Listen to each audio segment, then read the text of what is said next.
Well, good morning, everybody. Welcome to Positively Osceola's Coffee Club Talk on a Sunday morning.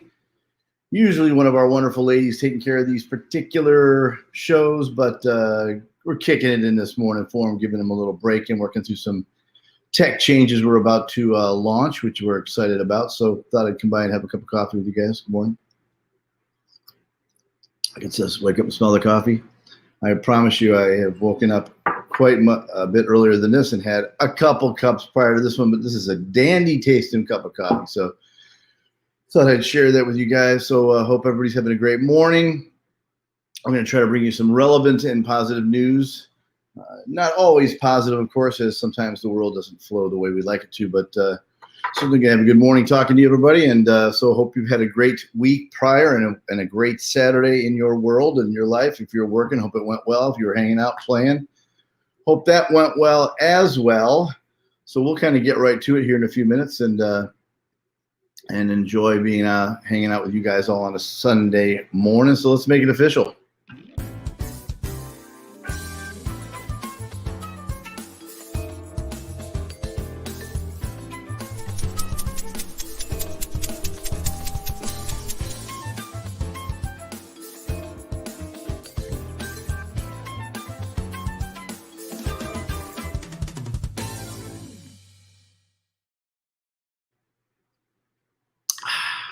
And proving it to you once again, this is not a prop, folks. This is the real deal, a resource that we lean on.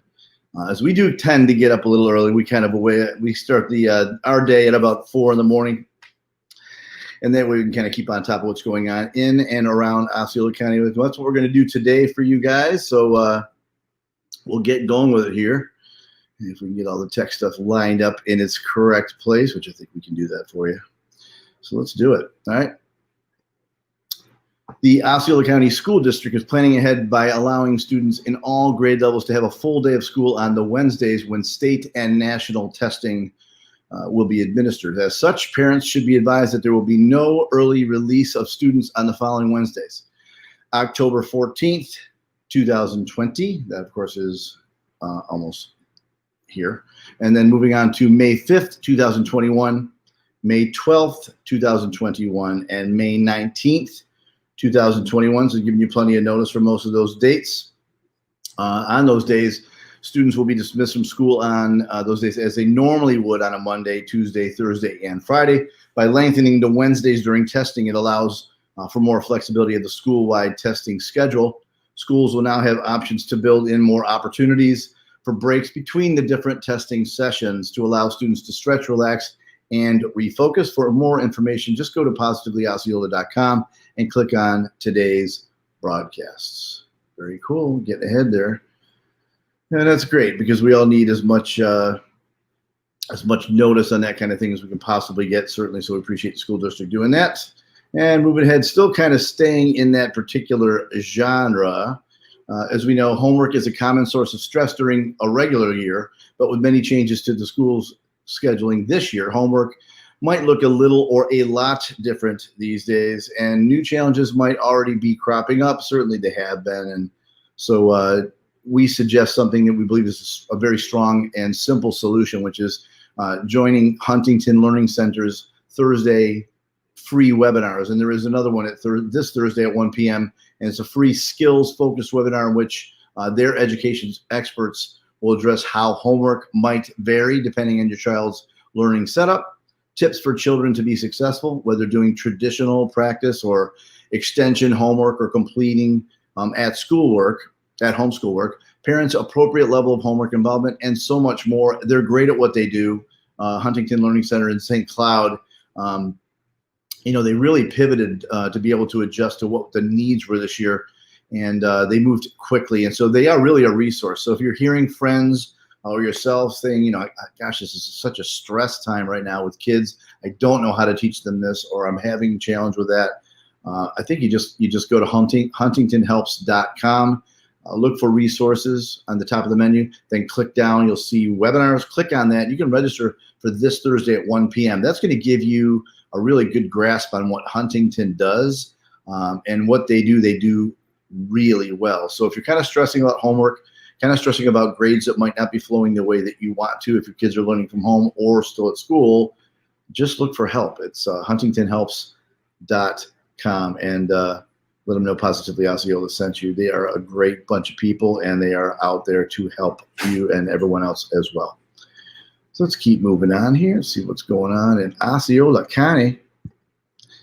In Osceola, and let's go on.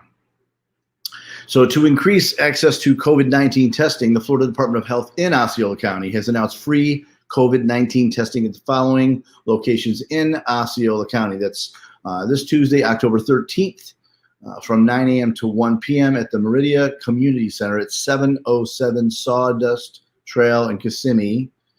There's one opportunity there. And then Tuesday, October 20th, a week later, from 9 a.m. to 1 p.m. at the First Baptist Church of Kissimmee. That's right on 1700 North John Young Parkway in Kissimmee. So a week apart for sure. You can also go to positivelyosceola.com, positivelyosceola.com. Look for today's broadcast, and you'll be able to see the updated testing locations where that's going to be. You can also, for that matter, you go to osceola.org. That's the Osceola County website, and look for COVID testing. And then that's going to be also very accurate, typically very accurate in what is going on in a way of free COVID-19 testing. And FDOH says appointments are not required for these testing events, and walk-ups will be accommodated. Those seeking testing are just asked to please wear a mask and bring a pen to complete paperwork. Think about it. You don't want everyone else's pen, and they don't want yours either. So think about that for a second as I flip around to the next story that we would like to share with you. And here it is. Boom, it's a big one. Cool.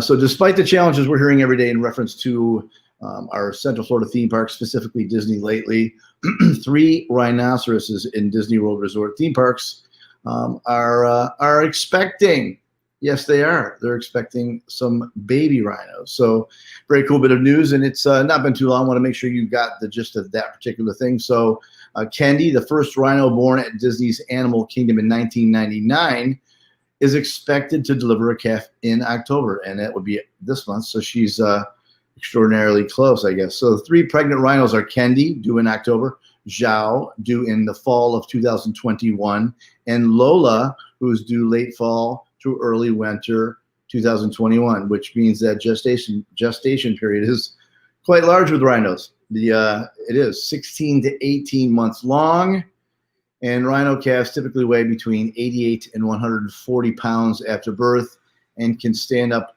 1 hour after they're born. So just think about that. 16 to 18 months of pregnancy. And, you know, I'm already blown away by how ladies can do that, and they do it so amazingly. And then you see 16 to 18 months. So 2 other rhinos are expected to give birth in late 2021. All 3 rhinos were chosen to breed through species survival plans, which are overseen by the Association of Zoos and Aquariums to ensure responsible breeding of endangered species. 10 rhinos have been born at Disney's Animal Kingdom since the park opened in 1998. Well done, Disney, and certainly well done, rhinos. Cool thing. Very cool. Don't you love hearing that kind of news? So much other stuff, too serious all the time. Here's something really cool I actually want to share with you as well that took place yesterday. And let's see if I can pull up the right one. I think I got it. Yes, of course I do. On Saturday, which is yesterday, the Joshua Stevens chapter of the Daughters of the American Revolution presented its highest award, the Medal of Honor Award, to Christine Felkowski, a friend, and a veteran of U.S. Army and Army Reserves as Master Sergeant, member of the American Legion, currently former editor of St. Cloud and the News, former president and secretary of the Osceola Veterans Council, marketing director with the Transition House, which so much care is given to veterans from, and overall outstanding St. Cloud community contributor and very cool lady, actually. Founded in 1946 in St. Cloud, the Joshua Stevens chapter of the Daughters of American Revolution supports historic preservation programs, educational activities, and participates in numerous patriotic endeavors. Christine Felkowski was the keynote speaker also at the event, which was the DAR's 130th anniversary big award, and a huge local advocate in many ways, including veterans, of course. And she rides a bike, as she is part of the American Legion Riders, I believe, as well. Congratulations to Chris Velkowski for being awarded the DIR's highest award. It was well-deserved, and Positively Osceola thanks you for making a positive difference in and around Osceola County. Thanks, Chris. Great lady, does so much for the community, and that's what makes communities awesome. Is really one of the things is to see what folks can do, things that they don't have to do. A little less positive here. On a 67-year-old man was arrested on Friday for first-degree murder that allegedly took place in a homeless camp in Osceola County. On Friday, Osceola deputies were called to a homeless camp located in the wooded area near Siesta Lago Drive and North Point Siena Boulevard about a dead body found in the homeless camp. Upon arriving, deputies found 44-year-old Benjamin Venegas Banales dead with obvious signs of trauma. According to Osceola deputies, Benjamin and 67-year-old Celio Maldonado Jala were involved in a verbal argument that led to a physical fight, ending in Maldonado Jala's killing Benjamin. Maldonado cooperated with the investigation, and deputies arrested him for first-degree murder. Anyone with information related to this case or any other similar incidents, please contact the Osceola County Sheriff's Office at 407-348-2222. Sad story for sure. And so lastly, we're going to head out to the, I believe, to the weather, which is going to be dandy, by the way. Going to be nice. So here we go. And there it is, as you can see. Looking sweet right there, folks. Let me give you a better look at that. So first half of the day today in Osceola County should be a dry one. Started off in the mid-70s, and it'll move to maybe 88, 89, 90 is most likely. Early afternoon, we may start seeing rain entering into the area. It'll move west to east, and some of those storms are likely to be strong at certain points. Rain should be out of the county, however, by dinner time, we hope. But some parts of the county might still see or experience a few scattered showers into the early evening. A new weather front is moving into Central Florida beginning tomorrow, actually, which should lower humidity and chances of rain for the upcoming week. Temps, however, are going to stay a bit on the cranking side in the upper 80s and as high as 90, maybe 91. So kind of crazy at this time of year. We're looking at that weather, but if you've lived here for a while, you are not unaccustomed to that kind of thing. So you kind of just deal with it and kind of have a good time. Hey, just upcoming with Positively Osceola this week, you're going to see more and more of these kind of shows. You're going to see one or two in the morning, certainly a midday, and then an evening show as well at the minimum.